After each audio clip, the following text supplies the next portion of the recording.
A few weeks ago, my family and I went out to our storage unit to rearrange and sort through the developing clusterfuck of things we've collected over the last few decades. During this weekend project, I found a box containing a VCR and then 2 other boxes containing a bunch of old VHS tapes. Most of them are official releases of classic 80s movies. Interview with a Vampire, Days of Thunder, and other movies not containing known Scientologist Tom Cruise. I also have a box full of random blank TV tapes that were home recordings my mom did in the 90s. Most of them are Showtime airings of movies, but there are some that are recordings of TV broadcasts, and some that are even unlabeled mystery tapes. So that's today's video.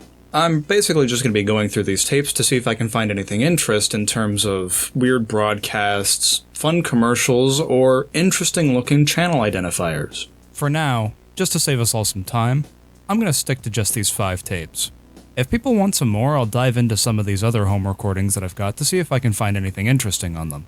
These select tapes were put into storage pretty much entirely unlabeled, so they've been a small time capsule of what my mom would watch on TV when she was about my age. Fortunately for us, I went away one weekend, so that gave her the time to go through these tapes and leave me little sticky note labels of roughly what each tape contains, which is mostly just TV show airings of the time. So now you know why I have so many tapes, so let's get to archiving. To start things off, the tape opens up on the stand-up intro of a show called Primetime Country, which aired on the Nashville Network, which you and I would probably know better as Spike TV or just simply the Spike Network, where amazing shows such as John Kay's Ren and Stimpy Adult Party cartoon and John Taffer's Bar Rescued aired. Look at this! Oh my god. Get the out of here! Get the out of here! This is unbelievable! Quality stuff.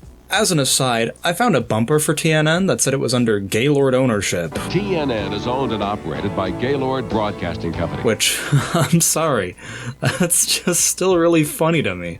Today's Primetime Country episode is guest starred by the likes of Ray Benson, frontman of Asleep at the Wheel, as well as a cappella trio the Maguire Sisters, and WWF wrestlers Hillbilly Jim, Jesse James, and the Godwins. In fact, this was before the WWF was forced to change its name, and before the WWE left a bad, bitter taste in the mouth. Anyways, the interviews go pretty well, and everyone seems to have a good time. Asleep at the Wheel performs some songs, the Maguire Sisters sing something, and even Jesse James busts out a tune. His, though, was done to promote the WWF album Full Metal, containing a bunch of the wrestlers' iconic entrance themes. In the same trip to the storage unit, I actually managed to find this exact album, in and amongst the hundreds of CDs and cassettes my parents have collected. I'm not entirely sure what the entertainment value for this is, but it shows the power of advertisement, I guess. The next segment on this tape is an episode of the medical drama ER, starring George Clooney.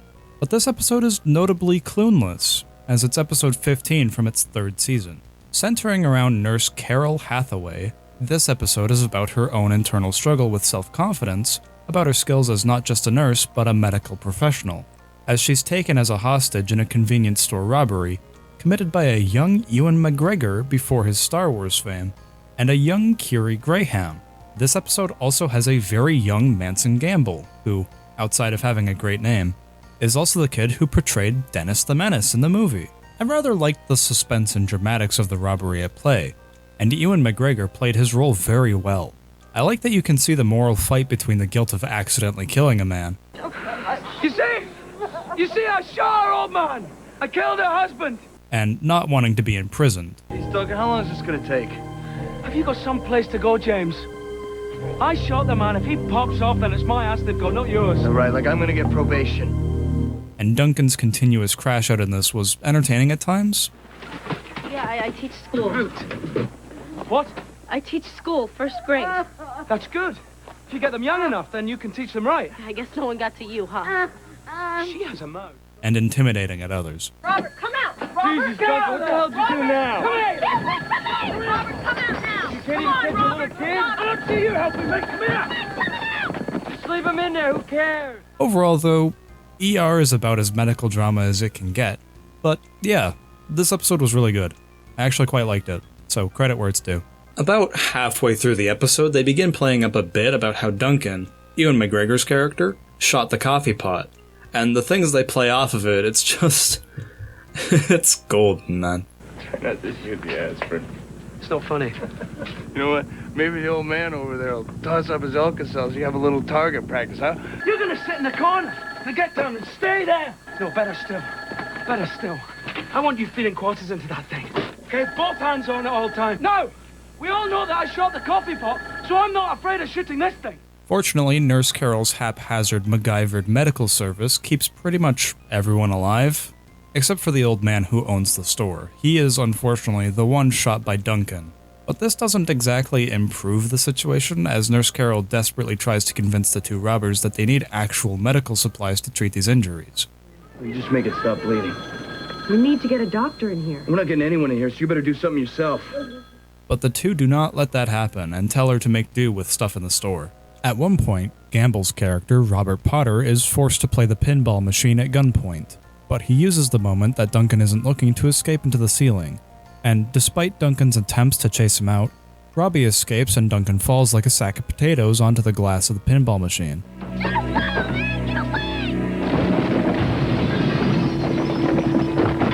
Hey.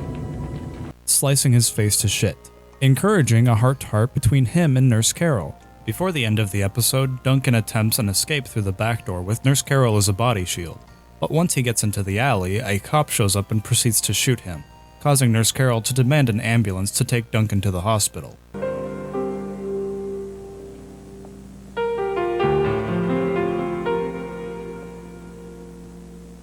Wait, hold on. Is she allowed to do that? Just take the shoe like that? What's the symbolism here? There's like 3 times throughout the episode where a shot lingers on Duncan taking his shoe. Am I missing something? I don't get it. I hope the shoe becomes a vital character in the later seasons because this needs to be explained. Anyways, that's where the tape ends, but that's not the end of the discoveries quite yet, as there was more than enough advertisements to keep my interest while the rest of the programs played. So let's take a look at some of the more interesting ones. What does it take to make tap water taste like this? Very little. The first commercial is an ad for those Brita water filters. Out of everything that's changed in the last 30 years, somehow Brita commercials are exactly the same 30 years ago as they are today. Vague, water-centric location, and the promotion of the filtering capabilities. If it ain't broke, don't fix it, I guess. There were a couple of Ziploc bag ads on this tape, and they all gave the same vibe as those old Jim Henson Wilkins coffee ads. No chance, because Ziploc has the clicking zipper. You can feel every click, telling you food's fresh and safe. It's our best seal ever. Maybe it's the voice. I think the finger sounds like Wilkins. We're here to persuade people to drink more Wilkins coffee. What's the club for? To get their attention. What I do know is that Ziploc ads have ironically gotten staler as time goes on. I'd rather see something like this again than the stuff they're airing these days. Imagine your feet are under attack. What the fuck? Why is every foot cream commercial the most disturbing thing on the planet? Between Lotrimin's weird fucked up foot leeches and Lamisil's evil foot goblins, they're gross. Get rid of them, stop this. Whoever's fucking greenlighting these commercials, stop it. It's upsetting. This ad is wild. Dude is stressed to the teeth at his work, but is willing to throw it all away because his wife left him a slutty pic in his briefcase. But I mean, I'd do the same, honestly. An Arby's ad before the endless white void and beautiful voiceover of Ving Rhames. We'd like to take a moment to announce that... But something just bothers me about the dipping sauce there. Looks kinda like soda to me. I showed it to my partner and they told me they thought it was coffee or something. It's not very convincing to be in an Arby's ad in the first place, but somehow it looks less appealing to show your sandwich getting dunked in either soda or black coffee. Otherwise, it's pretty much the quintessential Arby's ad. Weird-looking food being dipped in a weird-looking sauce, and it just generally doesn't look very appealing.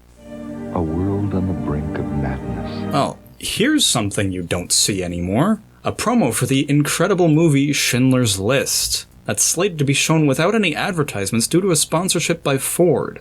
Presented exclusively with no commercial interruptions by Ford. Now, I'm not entirely sure, but if I understand things right, something like this happens when a company buys substantially more ad spots on a channel for the rest of the day of the special event, and in return, said event can run without any advertising. And with a movie like Schindler's List, it makes sense to want to run that without ads. So I guarantee if there's any other archives for NBC around the day that the special event aired, I'm sure you'll notice significantly more Ford ads than any other company. Well, that sure was a fun little adventure, but tape 2 feels substantially heavier, so let's not waste too much time so I can get through this tape as fast as possible. Tape number 2 opens on very rough footage of a NASCAR broadcast, and also a little promo of the TV miniseries The Legend of Ivano, with Christopher Lee. Soon though, it cuts to the A&E biography series. This episode is about the notorious cult leader Charles Manson. These kinds of documentaries are honestly a dime a dozen. I don't hate them, truthfully, but they get boring at some point because there's not been any notorious criminals the likes of Manson or Dahmer, or the Clown Guy, which is a good thing, don't get me wrong, but there are only so many times we can make the same evil people look sympathetic or chronicle their crimes and lives before I start rolling my eyes. But it was months before the crimes were connected. When they were, a small, bizarre character named Charles Manson was charged. Come on, dude. You can't just call one of the most notorious murder cult leaders of all time a small, bizarre character. He's a criminal, not a smiling friends incidental. Come the fuck on. I'm a street child. I'm a runaway little girl. Excuse me, what? I didn't have a husband. Huh? My husband's name was Scott. Chuck, slow the fuck down. You just started the interview. You're gonna scare the audience away. He married somebody else and went down the road, and she went to Cincinnati and had a guy named Charlie Manson. Oh, okay. He's talking from the perspective of his mother. Weird thing to start with, but Chuck is a small, bizarre character, as this documentary described. In 1949, after time in a juvenile center, he was sent to Father Flanagan's famous Boys Town. According to a 1949 article in the Indianapolis News. That's... what the fuck is Boys Town? That sounds not good, to be honest. A rough internet search tells me that Father Flanagan's Boys Town is nothing inherently terrible, outside of it being a Catholic town run by priests, but it is in fact an orphanage that initially specialized in housing and educating young men who were without home, before transitioning into a general orphanage and family home in 1979, when they started accepting young girls. Well, nonetheless, this documentary is called Charles Manson: Journey into Evil, and it's up on YouTube if you really are curious as to what it contains. But for me, I'd rather move on to something a little easier to make entertainment out of. To learn more about other fascinating personalities of today and yesterday. Jesus, fuck me. Trump scare right there. He's literally fucking everywhere. I can't avoid him.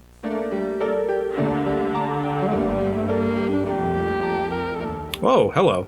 This is cool.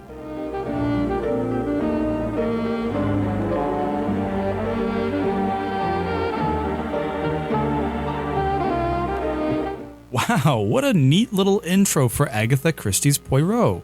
I love the reverse Roger Rabbit fusion of animated locations with real people. I wish there was a whole movie that looked like that. But before long, the tape changes into...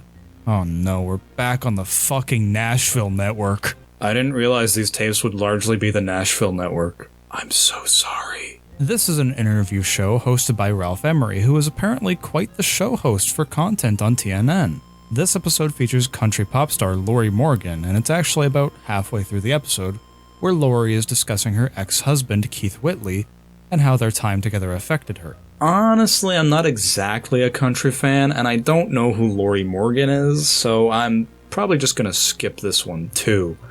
But just know it is also available in full on YouTube already, if you're interested in watching it. Moving right along into another episode of ER. This one's the 14th episode of Season 3, meaning it was the one right before the first one we talked about. This episode begins on a dramatic event. A child has come in suffocating, and it turns out the dumb little brat swallowed a small plastic ball. And that's about all of the interesting things I wrote about for this segment, because this one just wasn't very interesting to me as the robbery one was. So we'll be moving right along into another episode of ER. God damn it. Episode 16 of Season 3, meaning that this episode is where Nurse Carol returns to her job, but she's still clearly shaken up from the experience of the previous episode. While that's happening, Dr. Green is dealing with a patient with an enlarged heart whose mother didn't put them on the transplant waiting list, because the patient Louise has Down syndrome, and as a result, Dr. Green has to do a bit of running around to get this patient on the list. I have a patient dying downstairs, Louise Cupertino. Dr. Kaysen tells me that she was denied access to the UNOS list. Yeah. Kaysen says he wanted to do it, so it doesn't sound like she was excluded for medical reasons. Louise has an IQ of 40. She can't comprehend the surgical risks. Yes, she had a job, sure, but she was always late. Do you know why? Because she doesn't know how to tell time. How is she going to adhere to the rigors of the post-transplant regime? Her mother will make sure she gets her meds, get her where she needs to go. She's a 120-pound, 8-year-old Mark. We do the operation, and assuming she doesn't die for lack of post-operative care, she's in a state home in 2 years. Just for the mother to refuse to sign off on surgery because she doesn't think she'd be able to help Louise through the healing process. I'm not going to be here much longer. And I'm her whole life, just as she's always been mine. They're group homes. Places where she can make friends, enjoy life, even if it's only for a few more years. Which is honestly pretty selfish if you ask me. Meanwhile, Dr. Ross, played by George Clooney, is dealing with the ethical repercussions of letting a newly 18-year-old who's dealing with cystic fibrosis off of a respirator keeping him alive. It's honestly very typical medical drama affairs. Ethical dilemmas, doctors having to deal with the weight of not directly, but second-handedly causing the death of people, usual stuff. It's all very sad, and medical shit makes me queasy, so let's move on to the rest of the tape. Finally, a change of pace from medical drama to situational comedy. Rosanna's gotta be more entertaining than the last few things we watched have been. And no contractions at all, right? Not even any little ones that you didn't tell us about? No, but I feel like my heart is going to pound out of my chest and fly around the room. Never mind, it turns out the next thing that got recorded was a particularly heavy episode of the show Roseanne, where Darlene prematurely delivers her baby and all of the stress surrounding it. Any new word about the baby? No. I can go check now again if you want. It's okay. This is really happening to us, isn't it? I'm afraid so. Oh wow, this got really heavy really quickly. I think I'm just gonna move on. Something tells me I'm not gonna get a whole lot of brownie points for making dead baby jokes. So instead, let's talk about the Drew Carey Show, featuring none other than Drew Carey. This is the third episode of the series, and it has the special guest of Fred Stoller, who I keep confusing for Ray Romano, due to the similar voices. For all you 2000s Disney Family Channel kids, you may recognize Fred here as being the bellhop from the later seasons of The Wizards of Waverly Place. Unfortunately, the episode doesn't last very long before it switches over to a Season 7 episode of the hit teen drama, Beverly Hills 90210. The obligatory anti-weed episode. These old 90s teen dramas all have at least one. These days, anti-drug PSAs are more about the importance of being responsible with it, instead of outright just not doing it. At least they still go out of their way to demote the use of the really hard, addictive stuff. This show is generally regarded as being the definitive 90s teen drama, and this episode is quite possibly the culmination of it, as it's got it all. Overt, heavy-handed messaging that doesn't really happen in real life. I'm not getting stoned tonight. I know, man. Listen, I ran into this guy, okay? I got something better. I just ran into a dealer that I know here, and he laid something on me that he said is so good that it cannot be missed. What is it? China White. That's heroin. Yeah, man, the real thing. Weird love triangles. You really are making things harder. Well, I did warn you. So how about a coffee? But unfortunately, I am a child of 2000s Canada, so I can't be fucked to care about this. Moving on. The last thing on this tape is just a little bit of a news broadcast from ITV around February 1997. And the only segment the tape has discusses a rise in RSV, or respiratory syncytial virus. This feels kinda weird watching it in 2025, seeing the parallels of this and the COVID pandemic from a few years ago. The more things change, the more they stay the same, I guess. You get worried, you get scared, you never know. This tape probably has some of my favorite ads out of the whole lot, so let's take a little look-see. Announcing a family-size cruise line, the Big Red Boat. We're the perfect size for families. I love this ad. I love the fact that it's got absolutely no sauce, no aura, doesn't fucking need it. It just needs to be as blatant as possible. Wanna go on a vacation? Take a trip on the Big Red Boat. Can't possibly miss it. It's big, it's red, it's a boat. Fuck you. Hi, folks. I'm your cable guy. I've made a few adjustments I thought you should know about. First of all, you'll find your connection to be a lot more reliable, so you see less of this. Oh yeah, the big switch from sluggish dial-up phone line connection to the speedy broadband cable internet connections. And all the fun little ads for it. This tape actually had 2 of them, and this one features someone who looks exactly like Kevin James. There's another ad that showcases the difference in speed between dial-up and cable, and feels very much like something you'd see these days on YouTube to show the difference between using Wi-Fi boards and Ethernet cables. Yeah, don't you hate when your local news fails to mention business meeting rain? I hate that. The only thing I hate more is that United Airlines allows people into first class who are just absolutely fucking drenched head to toe. I mean, this guy even has the nerve to refuse the towel to at least dry his hair. What an ass! Packages are Christian Huff's business. He picks up and drops off nearly 50 of them a day. So every morning he opens a little yellow one labeled Chiquita with vitamin. Whoa, this is like the first and only time I think that I've ever seen an ad for any banana ever. I guess outside of playing Super Monkey Ball 2. Intel technicians are making Pentium processors. Nearby, other Intel technicians are adding something new.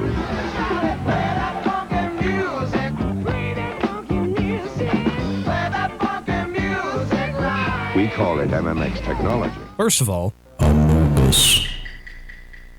Second of all, this is actually the first and only time I think I've ever seen a promo for a processor. I guess I kind of forgot at one point computer hardware was a little more mainstream and a little easier to get into. And not so gamerified with a bunch of big numbers. They actually kind of treated it like sci-fi tech instead of esports bullshit, which I kind of really like, and I wish they'd do that again. Okay, I've compiled a small list of things you should never do if you're abusing drugs and alcohol. Drive, lady, or basically anything else that requires brains. Because if you're abusing drugs and alcohol, you don't have any. You know, it's a little weird seeing the more you know meme in and amongst a bunch of different ads. After seeing it for yucks online all the time, I kind of forget this isn't just some meme thing. This was a full-blown PSA campaign for a few years. Someone is playing a deadly game. Would you look at that? I never would have guessed I'd ever find a promo for the movie Scream on this tape. I think there's a level of irony to the fact that Scream started off as a satire of slasher movies only to wind up being one of the most popular ones on the market. Arguably more so than some of the original giants like Michael Myers or Jason Voorhees. New Purina chicken meal and rice formula cat chow. It's as nutritious as specialty foods like Science Diet feline maintenance. But how will your cat like it? Oh man, what a fun ad! This right here, this is what I mean when I say I love ads from the 90s. The weird, kind of shitposty ones. They're so out there and wild, all for fucking cat food, man. Good shit. This might be far and away one of the best ads that I've ever found on any of these tapes. I've genuinely been thinking about it since I first saw it. One of the best parts about TV advertising, I think, is the amount of those as seen on TV promos. They're some of my favorite things for the fact that the products are usually very strange, but oddly convenient. Want to get the most out of your truck? Then get ready for the most amazing trucking breakthrough in years. It's the Load Handler. Wow, that's actually a really good idea. As the child of a blue-collar worker, I've been subject to many a weekend project. If you are in the same boat as me, you know exactly what I mean. If we had something like this, it would have been really convenient over constantly having to climb into the bed of my dad's truck to get cement blocks or whatever. Listen to me, I sound like a paid spokesperson for this thing. Every year, we open billions of cans the same old-fashioned way, cutting the lid, leaving razor-sharp edges that are as dangerous as any knife. Finally, there's a revolutionary new product that will change all that. Introducing Safety Can. Safety Can actually penetrates the seal of the can, leaving edges that are incredibly smooth and safe.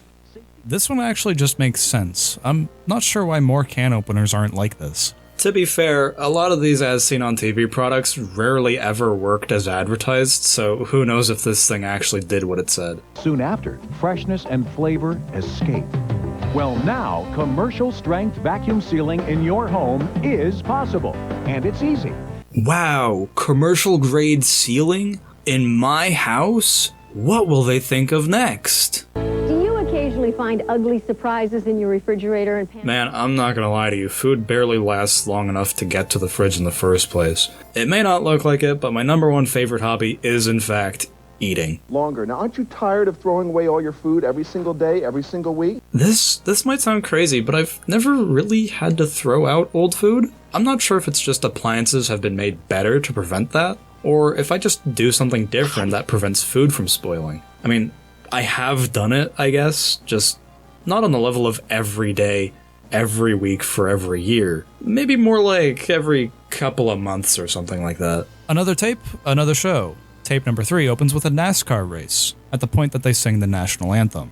But then it fights into a broadcast of the 1988 rom-com Working Girl, starring Harrison Ford, Sigourney Weaver, and Melanie Griffith. Which is an oddball casting group these days, but in the 80s, these three were all over the place, especially Sigourney Weaver and Harrison Ford. Those two are pop culture cornerstones these days. This broadcast would have been taped off of Showtime, which aired movies in their entirety without interrupting ads, and no ads means no interest for me, so moving on. Without skipping a beat, the broadcast changes over to a 1996 broadcast of WWF's Monday Night Raw on ITV, which, to clarify, is what the Canadian news brand Global used to be known as before it changed to CITV and then to Global. Perusing past a promo for WrestleMania 12, we get into the first bout of the night, when Big Van Vader interferes the fight between Aldo Montoya and Barry Horowitz, completely demolishing the competition. The second bout is Marty Jannetty up against the Ringmaster.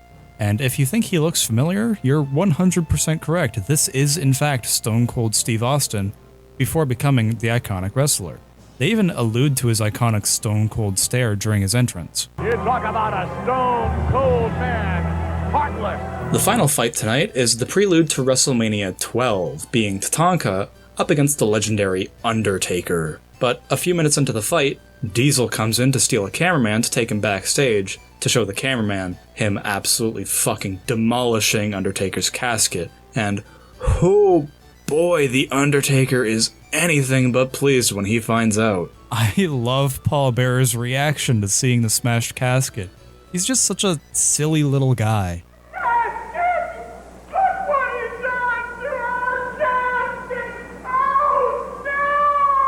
Other than that, it's wrestling. It's big, sweaty men throwing each other around a ring, while a little more than soap opera theatrics happen in the downtime. After WWF, a full intact ITV news broadcast plays, which is awesome because as far as I know, there's only one archive of any ITV broadcast. So now I can confidently say that there are now 2 broadcasts archived. So I've done my due diligence and I've uploaded it to the Internet Archive and also to YouTube. After the news, we get played into an airing of Coach.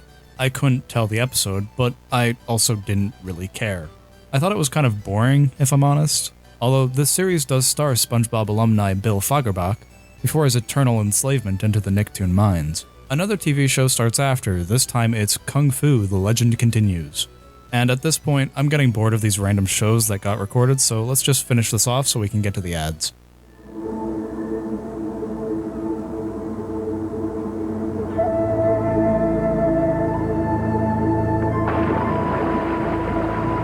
He's dead. The final thing on this tape is an airing of the 2-part movie Seduced by Madness, the Diane Beauchart story, which is based on the real story of a Wisconsin teacher who hired some of her students to stalk and then kill her husband after it's revealed he's begun an affair with a different woman. To be fair, Diane is literally a massive cunt to Ruben. Only knew. Seems like there's plenty of money when your kid needs glasses. But when it comes to my kid, not in the budget. Don't start that, Diane. Reagan's my kid, too, you remember? And aren't they all our kids? Now, Chucky needs those glasses.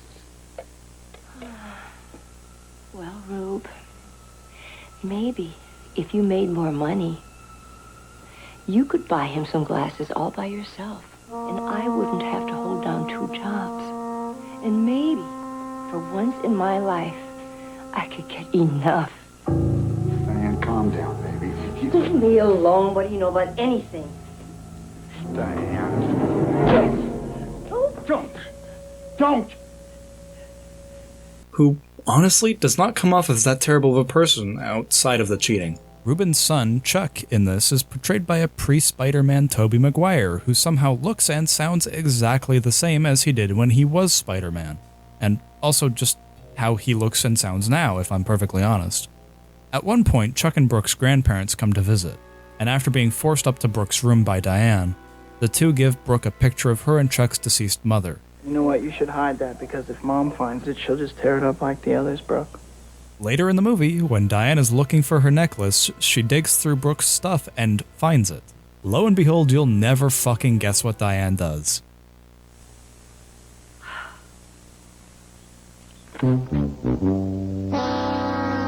Grandpa was right. Why the fuck is this bitch jealous of a dead woman? Get over yourself, man. Anyways, this movie goes on for an awfully long time, and it doesn't even get to the murders before the tape cuts off.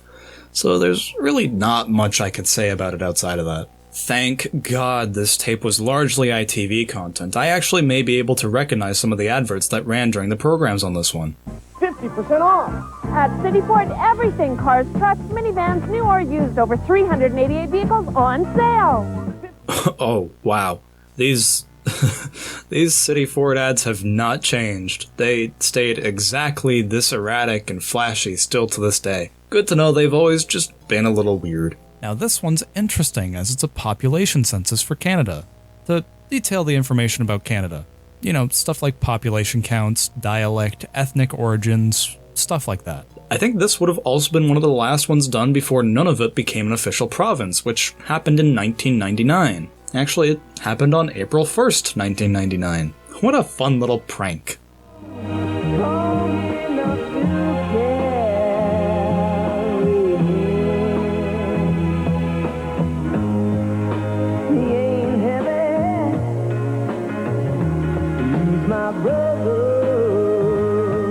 If you try to stop a friend from using drugs, you may not succeed, but at least you try. Oh man, what a trip! This is a Concerned Children's Advertisers promo!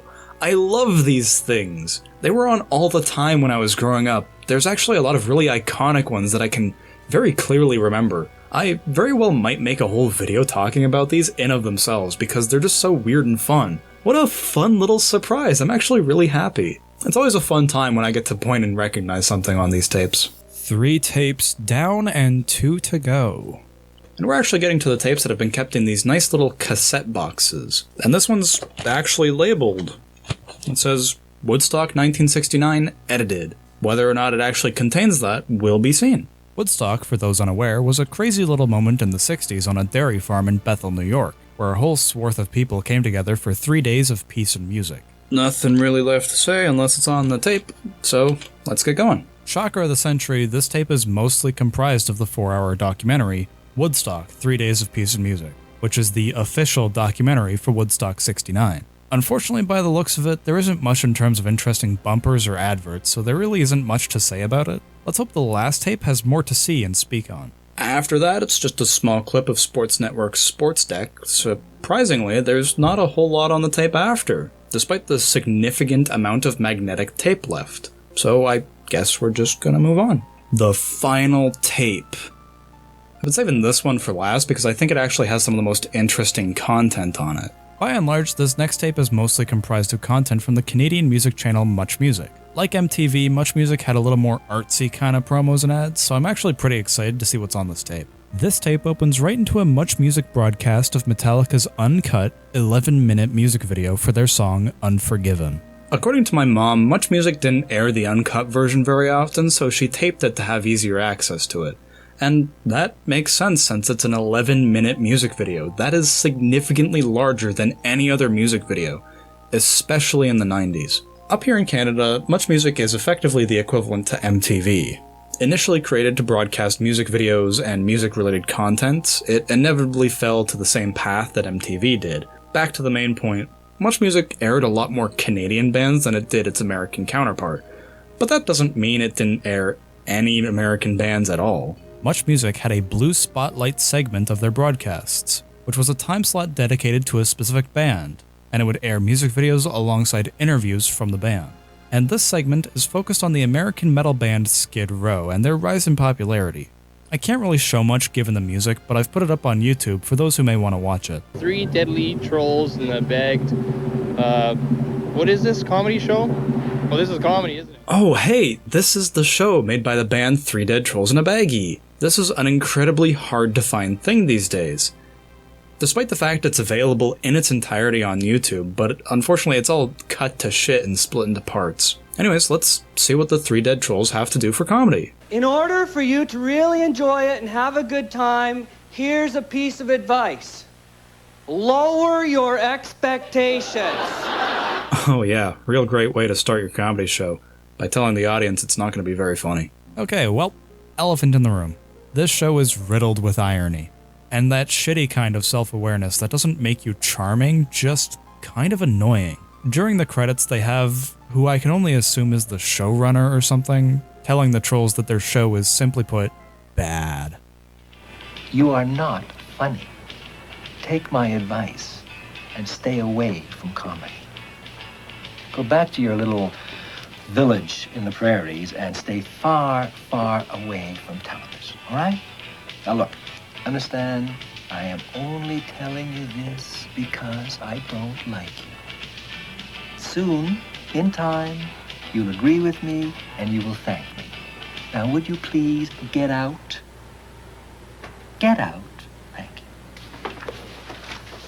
you. Maybe we should try film. I wonder where he lives. I don't Yeah, know. we could find out. Yeah. Is he serious? So let's see just how bad it can get. We're a comedy troupe from Edmonton, Alberta, and we love a great many things in this world, but there's one thing that we don't really love very much. Toronto. Oh, okay, yeah, let's fucking go. The trolls open the show on the Alberta National Anthem.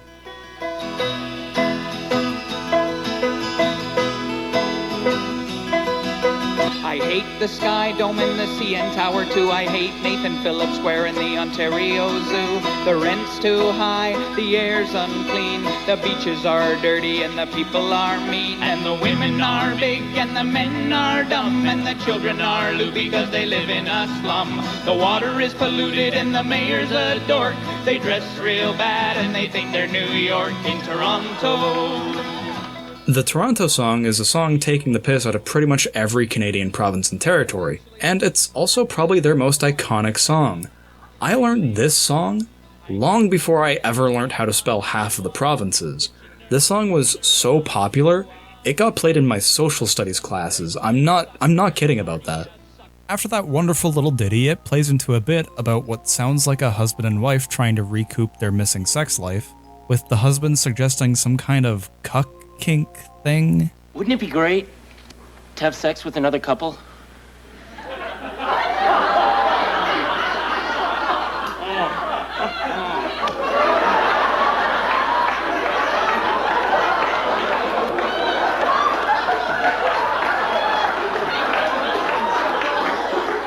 Okay, well, it's your deal. Mark, are you a woman? Yes. Why don't you have any breath? What? Yeah. What do you mean, why doesn't she have an... Elton, what the hell kind of question Elton, is I'll that? explain, all right? I'm a woman trapped inside the body of a man. Okay, this is starting to feel just a little transphobic. Let's move on. Well, according to this, we should get $6,000 each. Hold on, let me get this straight. What you're saying is for writing and performing, for starring in 5 national television shows, we're each getting $6,000. Yeah?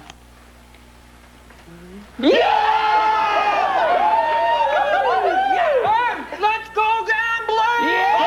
Yeah, okay, this is more my speed. Let's go gambling. Woo! While the rest of the trolls go gambling, this one stays back and sings about how he has a Jeep.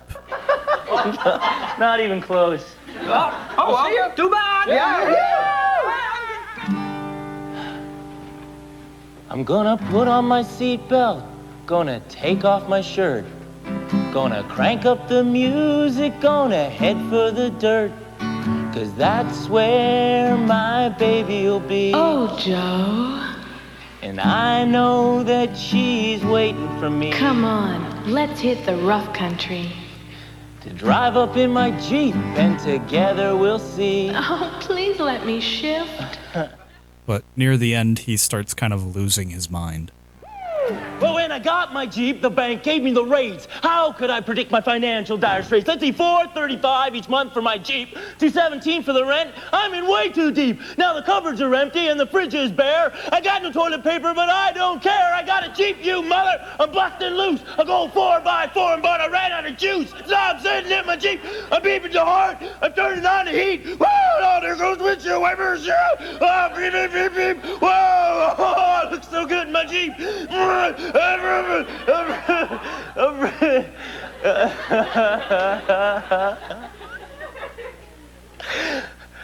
can't afford a Jeep. We're only doing 5 episodes. If we don't get picked up, I'm screwed. I can't handle this. This is just too much. Get fucked on, you dork. Hey, Mark. I heard you got booted out of class. Yeah.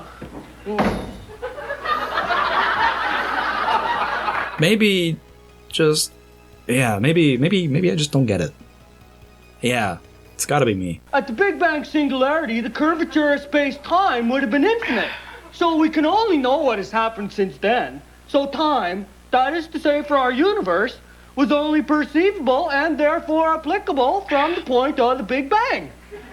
Jeez, man. Yeah, but if time was infinite at the point of the Big Bang, then the whole theory of relativity breaks down. You can't put infinite time into the equation. You end up dividing by 0. Or maybe I'm just understanding why the CBC didn't pick this show up. The rest of the episodes are about as good as the first one, which is kind of not. But hey, at least the music is pretty good. And if I'm honest, at least episode 4 actually starts being a bit more entertaining.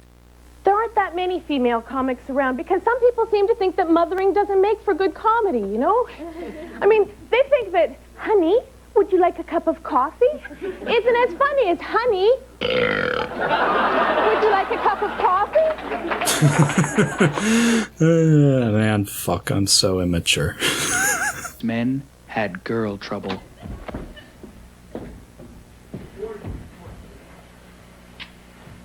Oh, Neil. Yeah, get his ass, Kathleen. More slapstick. I'm going to start using this clip of Neil to show my excitement for things. Oh, no, not these guys again. Like we could render you down, we could skate on you. You're like a Lardo boy. Shut up, Neil. Shut up. Yeah, right, doughboy. It's the Pillsbury doughboy. Shut up. The scene's over, okay? Just shut up. Oh, man, Wes did not like that. Because you're a little overweight and you're a little bit chubby. You asshole. You're a little bit of a chubby boy. Finish the scene yourself. After the credits play, we see the aftermath of the Fat Boy gag, which leads into one of the best musical segments on the tape. Guys, look who's Wes. I know, I thought it was a good fat gag, you know? I didn't know he'd get so worked up about it. Yeah, I mean, I'm as fat as he is. I know. Okay, look, Neil, I don't appreciate you taking the show off on this improv tangent at my expense. Oh, Wes, take it easy. And I hate that you guys are siding with him. Hey, relax. We're just having a little bit of fun, okay? A little bit of jokes here, huh? Come on, hey, we'll take you out. We'll buy you a big pork chop or something. A little bit of applesauce, huh? Come on. Look, I want to know something, and I want the truth. Yeah? Are you guys trying to fatten me up to make me funnier? No. Okay.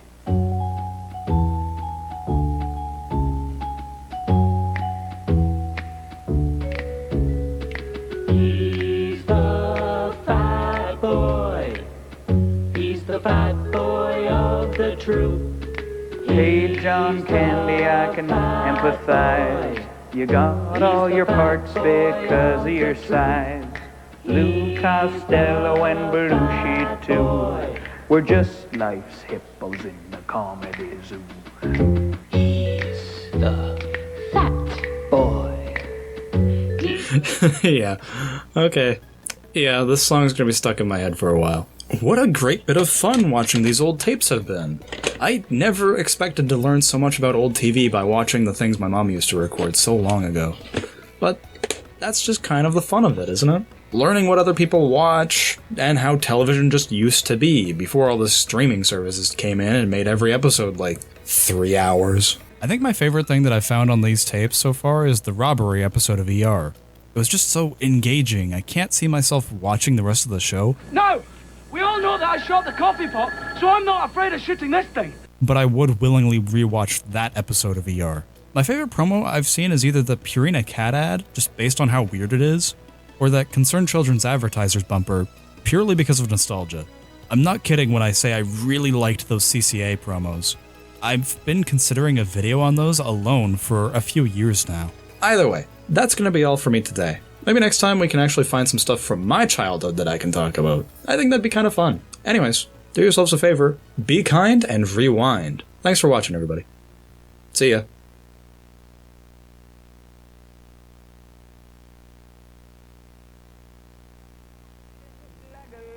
Penguin being skinny would probably get me dates, but I get more laughs at my comedy weight. I'm so cuddly